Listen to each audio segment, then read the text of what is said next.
এখন বলেন তো, আমাদের দেশে অনেকগুলো ইঞ্জিনিয়ারিং ইউনিভার্সিটি আছে না? কারণ আমরা কিন্তু কলোনাইজ শিক্ষা ব্যবস্থার ধারা অনুসরণ করছি। ক্ষতিটা আমাদের কী হচ্ছে এটা বোঝার চেষ্টা করতেছে। আমাদের বুয়েট এতদিন পরে বানাইছে অটো রিক্সা।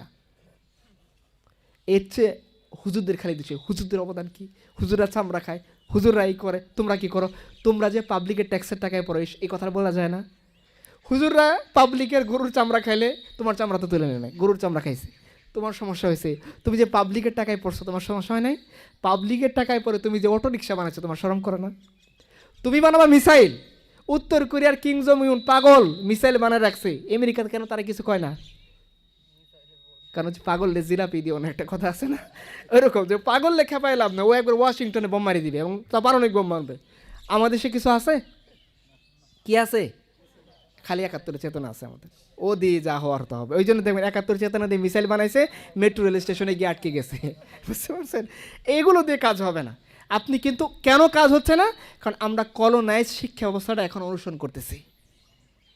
আমাদের বলেন, আমাদের দেশে প্র্যাকটিক্যাল শিক্ষা ব্যবস্থা নিয়ে গঠিত হচ্ছে টেক্সটাইল ইঞ্জিনিয়ারিং কলেজ, আছে না? সবচেয়ে বেশি পড়াশোনা কোথায় হয় না? টেক্সটাইলে হয় না। টেক্সটাইল বানানো হয়েছে কিসের জন্যে? প্র্যাকটিক্যাল কাজকর্ম করে, যাতে আপনি ইন্টারমিডিয়েটে পড়েই অল্প সময়ের মধ্যে একটা ব্যবহারিক জীবিকা উপার্জনের জন্য একটা কাজ করতে পারেন, সেটার জন্য বানানো হচ্ছে টেক্সটাইল।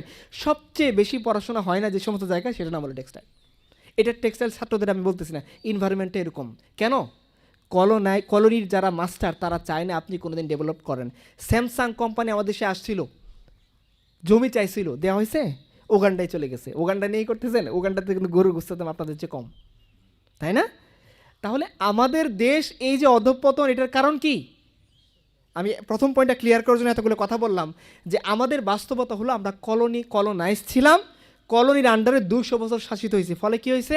লর্ড ম্যাকলে যখন এই দেশে আসলো, এই দেশে শিক্ষা ব্যবস্থা প্রণয়ন করলো, তারা বলেই দিল এই শিক্ষা ব্যবস্থার মূল লক্ষ্য হলো একদল প্রজন্ম, একদল জেনারেশন তৈরি করা, যারা বাই ব্লাড এবং কালারের দিক থেকে হিন্দুস্তানি, বাংলাদেশি, পাকিস্তানি হবে, কিন্তু তারা মোরাল, ইন্টেলেক্ট, চিন্তা চেতনা, আইডিওলজির দিক থেকে হবে কি?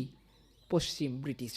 এটা হলো তাদের মূল লক্ষ্য। এইটাই হলো আমাদের সমাজের প্রবলেম, যেটা আফগানিস্তানের প্রবলেম না, তারা কলোনাইজ ছিল না। এটা হিজাজের প্রবলেম না, তারা কলোনাইজ ছিল না। এটা ইরাকের প্রবলেম না, তারা ওই লম্বা সময় ধরে এরকম কলোনাইজ ছিল না।